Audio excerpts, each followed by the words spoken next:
Nai-stress ako. Meron na naman kasing bagong problema dito sa bahay. Itong nakaraan kasi nag-uulan-ulan. Kahit hindi naman kalakasan, pumapasok ang tubig dito sa loob ng bahay ko. Dito pa mismo sa kwarto ko saan ako nakahiga. Kaya naman basang-basa yung pom na hinihigaan ko. Okay lang sana sa akin kung basa lang, pero mabaho kasi parang amoy kanal yung tubig. Kaya naman inalis ko na tong pom at hindi ko na to gagamitin. Tingin ko kasi hindi na to makukuha sa laba. Medyo parang amoy na daga na rin kasi. Kaya pansamantala nilagyan ko muna ng basahan. Kasi yung tubig na lumalabas ay parang hindi galing sa ulan. At yung tubig naman ay dyan lang mismo sa gilid lumalabas. Nung una akala namin yung tubig ay galing lang sa ampias ng aircon. Meron kasi maliit na butas sa aircon ko, dyan talaga minsan meron lumalabas na tubig. Pero hindi, nagulat kami. Yung tubig mismo ay galing mismo dyan sa sahig. Galing mismo sa ilalim ng lupa. Hindi ko man sana paproblemahan yung pagpapagawa. Ang problema ko talaga ay sinong gagawa at paano gagawin. Sigurado ako na kapag pinakita ko sa inyo ay may stress din talaga kayo. Kaya eto, dadalhin ko kayo sa likod ng bahay ko. Bali pansamantala dito ko nga pala muna nilagay yung dalawa kong alaga, si Kenshi at saka si Adobo. Para kasi if ever na umipot sila, bubuhusan ko lang ng hose ng tubig at okay na. Ngayon eto na talaga yung pinaka problema ko. Dito kasi sa napakaliit na sulok na to, eto yung likod ng parte ng kwarto ko. Kung makikita niyo kung gaano kasikip. Dahil dalawang bahay na to na magkatabi. Para mas maintindihan nyo, eto nga pala yung likod ng aircon ko. Syempre, pinakababa niyan, ayun yung sahig. Kung makikita niyo nga ay kanal na. Dahil yung tapat na kwarto namin, kusina o lababo na yata yung nakatalikod naming bahay. Kaya parang kanal na at mabaho at doon na rin tumindira ang mga daga. At ang sabi, kailangan ko daw pala tadahan itong likod ng bahay ko. Mula taas hanggang baba para daw hindi pumasok ang tubig. Nga lang problema, ang tanong, paano? Dahil ngayong payat na ako, susubukan kong pumasok na kung magkakasya ba ako. Kasi kung ako yung manggagawa, paano ko to gagawin? Hindi ko nga maikilos yung kamay ko, paano pa ako magsisemento? Tapos maluwag siya hanggang sa papasikip na. Nadaanan ko nga din tong PVC ng laboratory ng banyo ko. Dito okay pa dahil mataas pa yung lupa ng tinatapakan ko. Kung sakaling ako yung manggagawa, mukhang mahihirapan ako. Siguro yung pagpapalatada ng taas kaya pa. Magagawan pa ng paraan, pero paano naman yung baba? Hindi pa ako nakakaabot doon sa pwesto eh. Hindi na ako makapasok. Medyo malayo pa ako doon sa tapat ng aircon ko. Hindi rin nga ako makayuko. Paano naman papalatadahan yung ilalim? Bukod sa laging basa dahil kusina nga yung nakatapat namin. Eto nga palabas na ako. Hindi naman hatang natatakot ako, di ba? Baka kasi mamaya makasalubong ako ng ipis, buti wala naman. Nagkasunod-sunod pa kayo mga sira. Eto nga palang tulo sa tangke ng tubig ko, napaayos ko na. Pero eto may tumutulo na naman. Napuno na nga yung container na pinagtutuluan. Siguro kailangan ko na bumili ng bagong PVC. Habang chinecheck ko nga itong tangke ng tubig ko, nakakita pa ako ng 2 piso. Hindi scripted din, nakita ko talaga yan dyan. Tinunga ko na kaysa makuha pa ng iba. Bukod doon, ito pa nga pala isa kong problema. Kung ano pa yung mga masyadong hindi nagagalaw, yung pa yung mga nasisira. Konting-konting galaw na nga lang, yung matatagal na tong tiles dito sa terrace ko. Muntik-muntik ka nang bumagsak, buti nahawakan ko. Sabihan nyo na akong oy, pero nakaka-stress lang talaga. Kasi hindi na nga kalakihan yung bahay ko. Pero ang nagastos ko dito ay almost mag 400k. Bala ko nga ipagawa ulit at bumili ng materyales. Kaso lang sira pa kalsada sa amin kahit motor hindi pa makalabas. Hindi pa nga fully finished ng bahay ko dahil kulang pa ako ng kontador. Sabi ko nga ibebenta ko na itong bahay ko sa kapatid kong babae dahil mag-aasawa na naman siya. Bukod doon nasira din niya kasi salamin na nakalagay dito sa lababo ko. Sabi niya kasi papalitan daw niya pero 2 buwan na nakakalipas wala pa rin siya na ipapalit.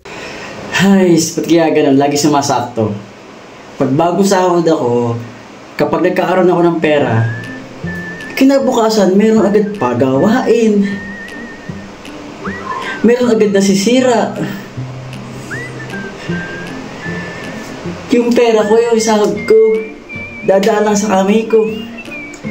Tapos wala na. Ba't ganon? Yeah!